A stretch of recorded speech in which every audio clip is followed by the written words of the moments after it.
আপনি তো ইন্দোনেশিয়া গিয়েছেন, আমিও গিয়েছিলাম সেখানে।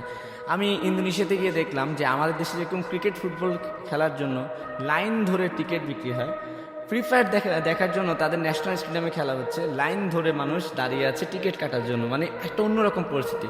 আর আমি যদি বাংলাদেশের প্রেক্ষাপট বলি, ঠিক তার বিপরীতটা।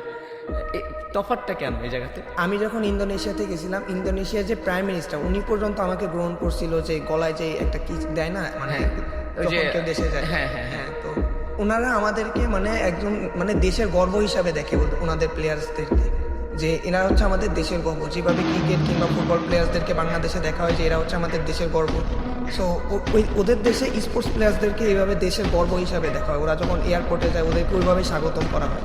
বাট আমাদের দেশের সিনারি অনেক আলাদা, এখানে স্পোর্টস এখন ওইভাবে ওয়েল অর্গানাইজড করতেই পারে নাই। সো আমাদেরকে ওইভাবে দেখেই না। আমাদেরকে আপনি একটু আগেই বললেন যে আমাদেরকে মনে করেন জুয়ারিদের সাথে তুলনা করা হয়। সো এত ব্যাকডেটেড একটা থিঙ্কিংওয়ালা কান্ট্রিতে তো এইভাবে আমাদের সাথে ম্যাচ কখনোই করবে না।